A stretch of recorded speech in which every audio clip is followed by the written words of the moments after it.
tiny, tiny, tiny thing. But as he finishes, you get this one chord that resonates and echoes for about 2 seconds. And they used to do that a lot, and I don't think you get it now. And I fucking love that as well. It's just a tiny touch, but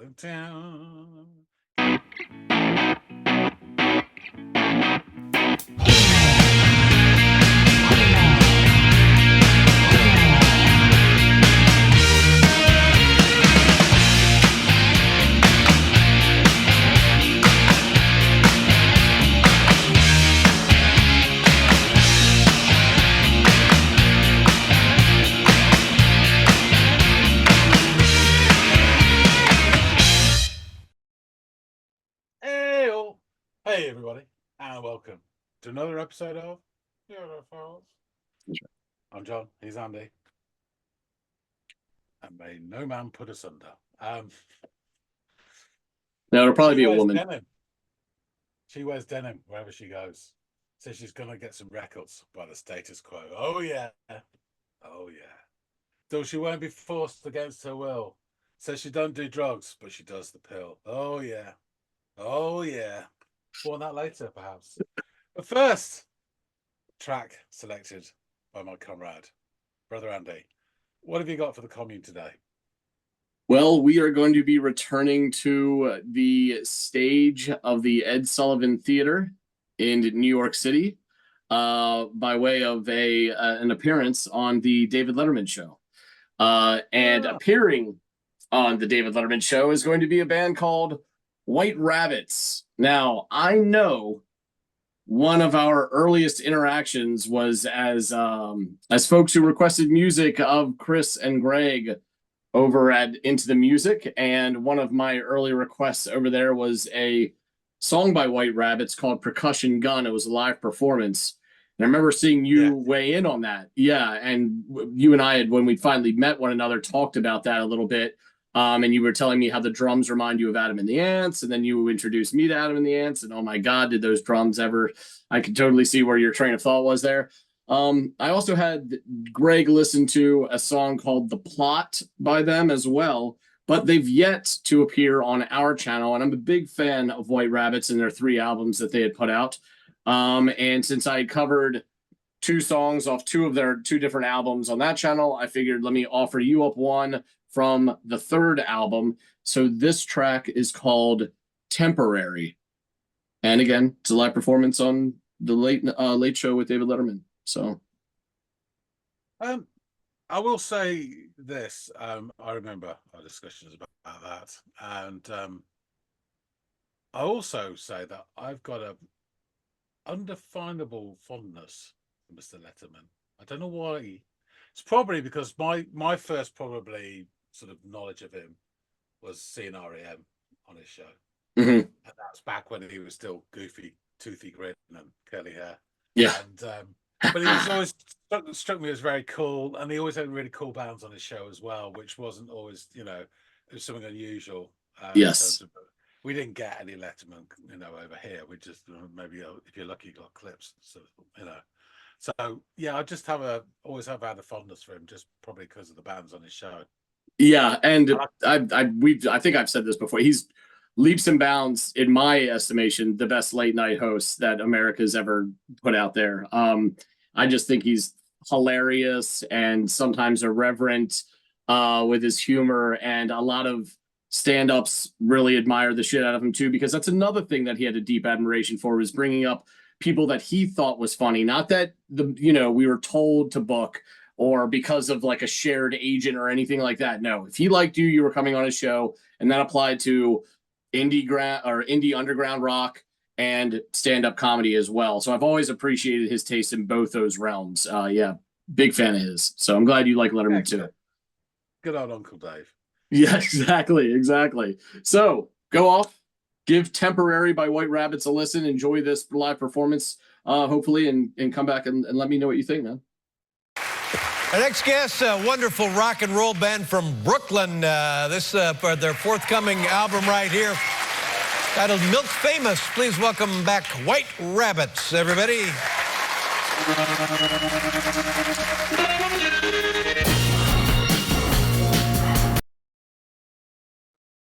Point of order, 2 drummers. Always a winner. Ever since my early youth, idolising Adam and the Ants, 2 drummers. Big tick.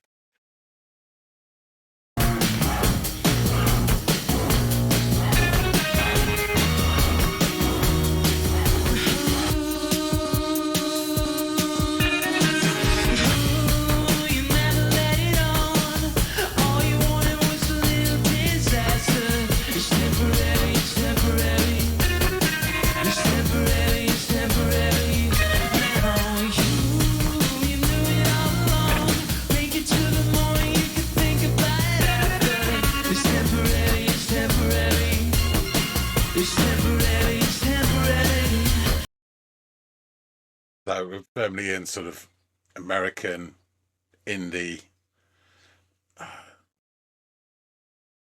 noughties, late noughties, that sort of thing. Because I mean, when I first think American indie, I think back to like Pavement and shit like that. But this is the 2 generations on probably. So yeah, it's very I would call it sort of thin groove, quite rhythmic, and then you have like a hook or something, and then you have sliding parts that come in. So you have that guitar for a little lick or two, the synth coming in, but they all sort of like rotate in and out over this quite thin bass. Yeah. They don't ask, no. It's temporary, it's temporary. It's temporary. Not really don't know why, but it's wrong. No, no, give me a moment, it's about to fall. It's temporary, it's temporary. It's temporary, it's temporary.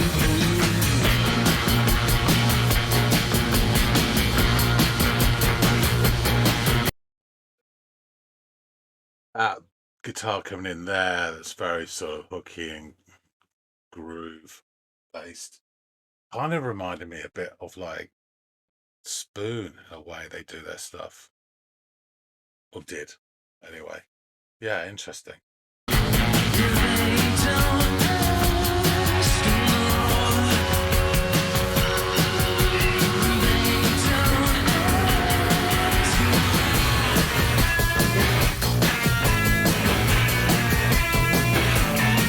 Oh, that's nice.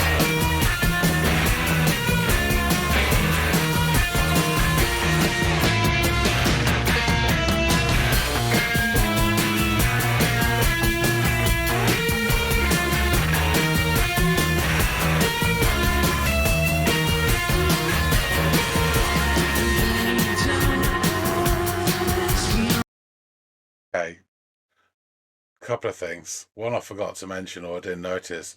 One of the drums is standing up. And again, Violent Femmes, gotta have a drummer standing up. Brilliant. Means he's shit on the old foot pedals, but doesn't really bass drum or whatever. He's just smacking. It's fine.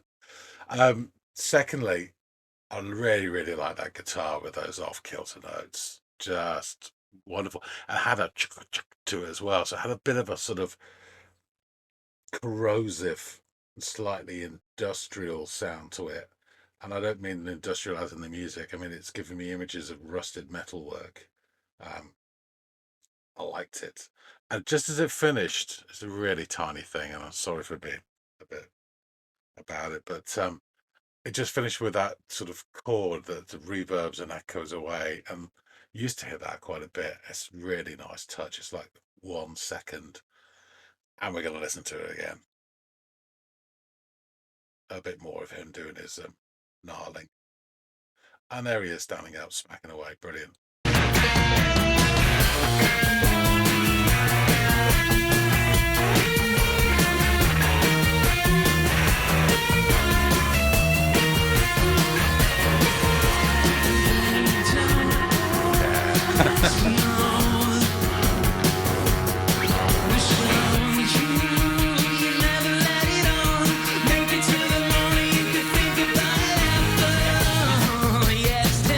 Bass is nice as well.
kids from Brooklyn.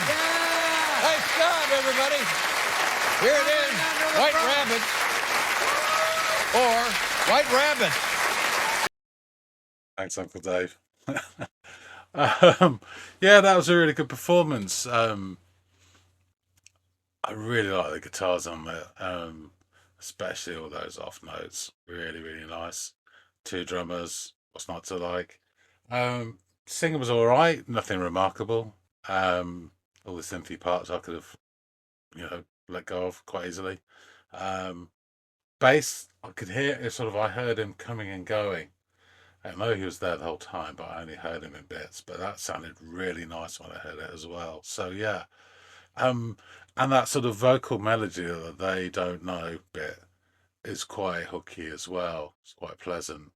Um, yeah, this is a song where sort of slid parts in and out, rather than just verse, chorus, whatever. I know that's more Andy's bag, but I enjoyed this actually. Yeah, it was really decent. Okay, we better hear some more about this band and this song. Let's go back and speak with Andy. All right. Welcome back. You've made it. How was your trip to NYC? Yeah, city that never sleeps. Bed bugs. That's what it is, yes. So yeah, I couldn't help myself.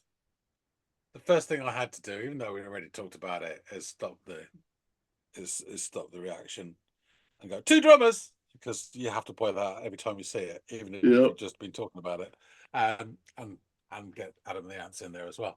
So that sort of, Tourette's reaction aside, big tick, and away we go. So immediately, I got really faint recollections of that. I remember that live performance because I remember the drummers, and I can almost see the stage and set, but I can't remember the song that well. So we get into this, and fairly quickly I realise we're in sort of, I'm guessing late noughties, but it's American indie territory. And I did reference, and it made me think in the reaction, when I think American indie, I mean, do you think like Pavement or something? And that sort of iteration. And of course, this is like two generations on. That's this iteration, and just thought about it. And it's what I call, it's almost like a thin groove based song with lots of like rhythmic quality to it. And the singer, and to his left, his backing buddy begin, and he chips in, and they sort of go over the main groove. And what we get is almost sliding parts. We get splashes, we get the guitar, we get a bit of synth as well, and they come and they go over this constant of this groove, and it breaks down at one point fairly quickly. And despite having two drummers, because I looked and they were both doing nothing, we can hear a bloody drum machine. I'm thinking, what more do they want? And not only have they got two drummers, they've got a fucking drum machine going as well. I mean, Jesus Christ, get me on there with the finger cymbals as well.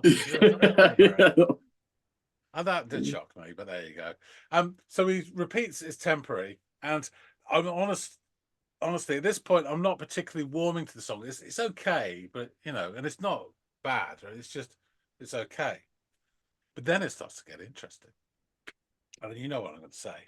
So this really nice guitar hook comes in, and I stopped and I thought about it, and it kind of reminded me a bit of Spoon, the way they get a groove and they ride it, and there is that sort of repetition with Spoon, particularly their earlier stuff, where they developed. And I can't say I'm as fond of their later albums as I am with their earlier stuff, but that's just me, and what I'm like. But yeah, and the stick tunes are back, happily smacking away. And I didn't notice right at the start, because I'm a dickhead, but the right hand drummers we're looking, so their left hand drummer is standing up. Ever since the Violent Femmes, Victor De Lorenzo, huge fan of standing up drummers. I mean, the old foot pedals don't really come into play, but No, they can no. really smack the shit out of it, and it looks great as well. Mhm. Kind of reminds you of sort of African rhythmic drums as well. Yeah. So another big tick, and then we get this lovely dissonant guitar part. Yeah. Your man, as we look on the left, warming up, and it sounds like to me the first images I got were a series of huge rusty metal doors being forced open in some abandoned foundry somewhere. It has that sense of industrial, and by industrial I actually mean industrial, not the music industrial, no Nine Inch Nails. Yeah. Like industrial corrosion about the sound of his playing. It's just really, really nice. And it's so lovely, and I do have a fondness for things that are slightly off kilter and dissonant or flat or sharp. I think it's slightly flat here. The notes are slightly down on what you'd expect the pattern to be, because when you hear someone playing a part, may it be a solo or whatever, it usually comes from a family of notes, and that's how all these things work. And so even though you can't predict note after note, they have a recognizable framework to them. And the guy's soloing or doing a riff. Whereas when you start breaking the rules, it can end really badly, or it could be something quite unexpected and wonderful. And in this case, it is something quite unexpected and wonderful. And it just sounded great. Really, Yeah, really, really, really enjoyed that. Yeah, I And love just that a lead. tiny, tiny, tiny thing. But as he finishes, you get this one chord that resonates and echoes for about 2 seconds. And they used to do that a lot, and I don't think you get it now. And I fucking love that as well. It's just a tiny touch, but it carries on. Just really nice. Lovely. So we go back into the main bit. The two guitars are really holding my attention. So he's gone away from his awkwardness, and they keep switching phrases. There's more spoon-like phrasing. And at this point, and I didn't really notice it, sorry, but I didn't really notice the bass as much until that point, where it's really sympathetic and fit again like a jigsaw puzzle with the other two guitars. Really well done. And then we go into a more reverbed chords from your man as we're looking on the left, there, right. And it's almost touches of the edge, the way the sort of chords are sort of ringing out, as opposed to his sort of like, noted single note bits that he does. But it's that lovely sort of resonance to it. And then we go to a section where they really nail down the groove and they're just strumming. And again, it's rising. And I love the vocal melody on the line. It keeps repeating, "They don't ask," and the way it rises. It's really pretty melody. And even the lead guitarist joins in on the vocals. I don't know if he's fucking needed. I mean, I was talking about attention grabbing. He's just done a fantastic guitar bit, and he's got to mumble away as well. But this is the most earwormy part of the song, and the bit I think that most people would remember. Me, it's the weird notes, but yeah. So the strumming continues, and the song builds, and it goes back into that off-kilter guitar part. And now it feels like somebody's walking around in shoes that are a size too small. It's that awkwardness, but we're going to make it work. And I love that as well. And then as they're jamming away, there's a nice little stutter stop just for like half a second, and they continue and then jam out to the end. Yeah, I enjoyed this song. And I enjoyed it much more from like the first quarter not so much, and then the last three quarters just really clicked in for me. And but yeah, once they got into their groove proper, it was a really enjoyable ride. I would say, sorry, I meant to say, vocalist was fine, didn't do anything for me, but he didn't do anything against me, as it were. He was competent, and he was fine. I'm sure the other guys did a great job, but I was really focused on that goddamn guitarist and the two drummers. Yeah. Apologies, but there you go. They grabbed my attention. It's completely understandable. No, yeah, and this is a very fun performance. I love to go back to it just to watch the I'm just going to sound like I'm repeating you here, but the two drummers and the lead guitar, because that lead guitar part is so wonky and fun and like you said, disjointed and dissonant, and it's just even him hunched over in his like pigeon-toed stance, and he's kind of, just looks like he's in his own world. And the stand-up drummer, and watching the syncopation between those two, and the feel of when that floor tom hits along with the actual full pitted floor tom is just like, I love it so much. So yeah, thank you for giving this a listen. I'll jump into the band really quickly here.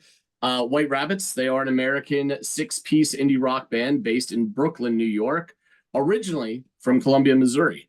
And the band consists of Stephen Patterson on vocals and piano, Alexander Even on guitar, that's the lead guitarist and vocals, Matthew Clark drums and additional percussion, Jamie Levinson on drums, Gregory Roberts on vocals and guitar. He's your man that was doing a lot of the backing vocals.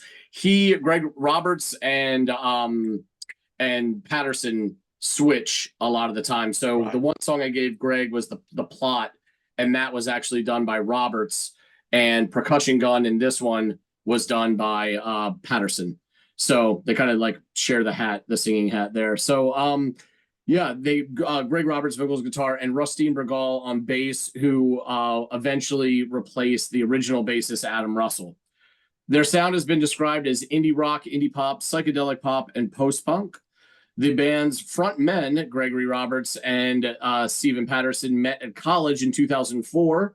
Alex Even, Adam Russell, and Greg had formerly played in the band Texas Chainsaw Mass Choir, and that's very. The original White Rabbits lineup consisted of 5 members, but after relocating to New York the next year, the band expanded to 6. The 6th member, Jamie Levinson, had grown up in the same state, on the same street as Roberts in Webster Groves, Missouri. And Roberts and Levinson also played in the band together, a ska band called the Hubcaps, while in high school. And the White Rabbits recorded their first studio, Fortnightly, which that is, the Plot appears on Fortnightly. That was released in 2007 to the public through Say Hey Records. The album was praised by critics, and I have to say it is quite an amazing album. On May 12, 2009, the band released their second album entitled It's Frightening. The album was produced by Britt Daniel, lead singer and guitarist of Spoon. So there is, really? yes, he kind of helped them find their sound, I think, or at least maybe hone it. And certainly that groove riding shit that you were talking about, I think they took a page out of Spoon's book. And they met him while on tour in Minneapolis. They would then go on to tour with Spoon in the near future. I had the absolute pleasure of seeing the Walkmen, White Rabbits, and Spoon all play together when they were on tour. Quite an awesome show, because you and I are both big fans of the Walkmen, particularly The Rat. That's such an amazing song. So yeah, it was just a great night of, I think this was right around when Gaga Gaga Gaga came out, the Spoon album. So yeah, good time in indie rock. Their third album, titled Milk Famous, on which this track features, was released on March 6, 2012. The band entered a hiatus following the end of the tour in support of the album in December of 2012. They reunited for one show at Brooklyn's Cameo Gallery on June 5th, 2014, but to this day have not all come back together. They've gone on to feature on other artists' albums and do some solo stuff, but I'm still holding out hope that one day I'm going to get a fourth White Rabbits album. They're known for their energy on stage, their switching of instruments, their cover songs, notably Bob Dylan's Maggie's Farm, which was also covered by one of the band's main influences, The Specials. After playing a particularly energetic show at South by Southwest in 2008, NME named them one of the top 3 bands performing that year. And I think this 6-man construct, this 2-drummer, 2-guitar, piano thing, really does make for an awesome live show. They were really entertaining to see play live, and I think you get that just from watching them on the video that you just did, but it translates even more when you're actually in the audience. They're really some great musicians. They've toured with such bands as, forgive me for repeating myself somewhat here, but the Walkmen, Kaiser Chiefs, Richard Swift, Interpol, The Shins, and Spoon. So lots of bands that have been alluded to or featured on this channel. White Rabbits also performed at the 2010 Coachella Valley Music and Fine Arts Festival on Saturday, April 17th, 2010 on the main stage. The White Rabbits played at the 2010 Austin City Limits Music Festival and the 2010 Voodoo Music Experience in New Orleans on Halloween weekend, and opened for Muse at London's Wembley Stadium September 10th, 2010. They played on the BBC show Later with Jules Holland, where they performed Percussion Gun and They Done Wrong, We Done Wrong. That's another great song by them I might give you down the line. They also performed on The Late Show with David Letterman 3 times, this performance being their final one. So Dave liked them so much that even before their first album had really like exploded and got all the rave reviews, he got them in right before that album hit, or right as that album was hitting, and then with the second one, and then with the third one. He kept inviting them back. He liked them that much. Awesome. So yeah, very cool. Let's jump into these lyrics before I drop a little bit more about the song and the album. Oh, you never let it on. All you wanted was a little disaster. It's temporary. It's temporary. It's temporary. It's temporary. And now you knew it all along. Make it till the morning. We can think about it after. It's temporary. It's temporary. It's temporary. It's temporary. They don't ask. No. It's temporary. It's temporary. It's temporary. It's temporary. I really don't know why I let it roam. Can be the moment it's about to fall. It's temporary. It's temporary. It's temporary. It's temporary. They don't ask. No. And they don't ask. No. They don't ask. No. So you never let it on. Make it till the morning. We can think about it after. It's temporary. It's temporary. It's temporary. It's temporary. So all you wanted was an honest. Got the one. They don't ask. No. And they don't ask. No. They don't ask. No. So you never let it on. Make it till the morning. We can think about it after. It's temporary. It's temporary. It's temporary. It's temporary. So, of the album, Milk Famous, the Saratogan's Jeff Luden would write, Milk Famous finds White Rabbits hitting their stride after finally settling on a style. But most importantly, it shows how much potential this band truly has in the years to come. It's hard not to already get excited for White Rabbit's next record. But in the meantime, Milk Famous is a great place to start for listeners new to the band. If this guy only knew. In Sputnik's review of the album, Temporary is described as starting off cold and distant before slickly transforming into an impassioned and raucous rocker, which almost reminds me of what your experience listening to it. Like the first bit, you weren't really connecting with it, and maybe there was some cold distance there, and then it ended up swallowing you whole as it progressed for the latter 3 quarters. And Rob Hakimian of Beats Per Minute would write of the track, Temporary is a straightforward driving jam that is bolstered by the inclusion of extra atmospherics and an extremely catchy chorus. The additional ingredients are built right into the framework of the song, to the point where it feels as though it would collapse without them. Yeah, really good song, really good album, really fun band. I really miss checking these guys out. And I'd love if they would get back together and put out some new music and tour again so I could go see them. But yeah, thank you for giving this, not only the song a listen, but this performance a watch.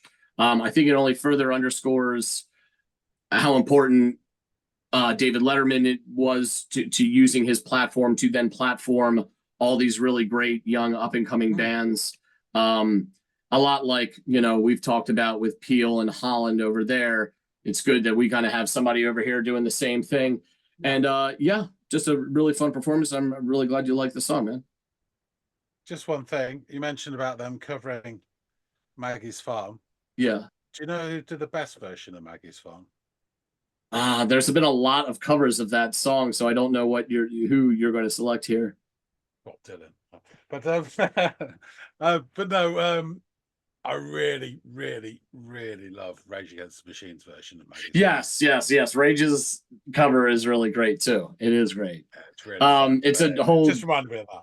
Yeah, no, and it's definitely one of those where it's a kind of like a reinvention of the song rather than, by the books. I remember, 12 years ago maybe, or if not more-ish, at the Grammys, I want to say, there was this collective that performed the song on stage, led by Mumford & Sons, but it was also, All right. I want to say maybe the Avett Brothers were performed as well. They all shared the stage. They're all playing the upright instruments and these, you know, fiddles and banjos and acoustic guitars.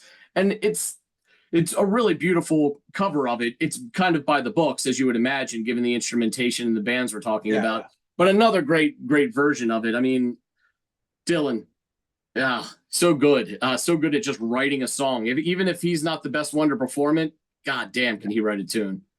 So I mean, the great thing is this anti-capitalist song, but it took on new meaning when we had a certain, you know, grocer's daughter in charge of our country. It really kicked in. Yeah. Then you're all of a sudden everybody's like, Bob Dylan.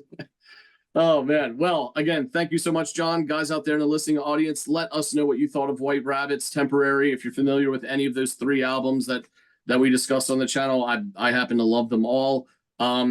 Yeah, feel free to drop suggestions down below if they reminded you of anybody. Please, always interested in interacting with you guys and seeing y'all interact with each other. Spark some really interesting conversations down there.